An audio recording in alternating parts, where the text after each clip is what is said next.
എല്ലാവർക്കും നമസ്കാരം. കഴിഞ്ഞ ദിവസം ഒറ്റപ്പാലത്തേക്ക് പോകുമ്പോഴാണ് ദാ ഇങ്ങനെ ഒരു ഷോപ്പ് കണ്ടത്. കുറേ ഇളനീരുകൾ എന്നുള്ളത്. അപ്പോൾ നമ്മൾ വിചാരിച്ചു ഇളനീര് കുടിക്കാമെന്ന് വിചാരിച്ചു അവിടെ കയറി. അപ്പോൾ അവിടുത്തെ ഓണറായിട്ടുള്ള രാധേട്ടൻ പറഞ്ഞു അവിടെ കുറേ വെറൈറ്റി ജ്യൂസുകൾ ഉണ്ട് എന്ന്. അപ്പോൾ നമ്മളതൊന്ന് ട്രൈ ചെയ്യാമെന്ന് വിചാരിച്ചു. മാങ്ങ ഇളനീർ ജ്യൂസ്, ചിക്കു ഇളനീർ ജ്യൂസ്, മുന്തിരി ഇളനീർ ജ്യൂസ്, ഇങ്ങനെ പോകുന്ന ഒരുപാട് വെറൈറ്റികൾ. നമ്മളെല്ലാം ഓരോ ഗ്ലാസ് കുടിച്ചു നോക്കിയിട്ടോ. അടിപൊളി ടേസ്റ്റ് ആയിരുന്നു കേട്ടോ, ഒരു രക്ഷയുണ്ടായിരുന്നില്ല.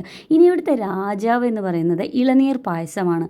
എൻ്റെ അമ്മയെ ഒരു രക്ഷയില്ല കേട്ടോ. നമ്മൾ 1 ലിറ്റർ വാങ്ങിയിട്ട് കയ്യിൽ പിടിച്ചു കേട്ടോ. അതിൽ നിന്നാണ് നമ്മളിതാ ഒഴിച്ച് കുടിച്ചുകൊണ്ടിരിക്കുന്നത്. അടിപൊളി ടേസ്റ്റ് എന്ന് പറഞ്ഞു കഴിഞ്ഞാൽ അടിപൊളിയാണ്. ഒരു പ്രാവശ്യമെങ്കിലും നിങ്ങളിതൊന്ന് ടേസ്റ്റ് ചെയ്ത് നോക്കുക തന്നെ വേണം കേട്ടോ.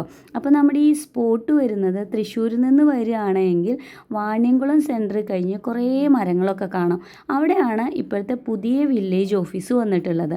അതിൻ്റെ നേരെ ഫ്രണ്ടിലായിട്ടാണ് ഈ ഷോപ്പ് വരുന്നത്. ഇനി നിങ്ങളിവിടെ പോയിട്ടില്ല എങ്കിൽ ഒന്ന് പോയി നോക്കി നോക്കണേ. ഇനി പോയിട്ടുള്ളവരാണെങ്കിലോ എങ്ങനെയുണ്ടെന്ന് ഒന്ന് കമൻറ്റ് ചെയ്യണേ. അപ്പോൾ അത്രയേ ഉള്ളൂ. താങ്ക്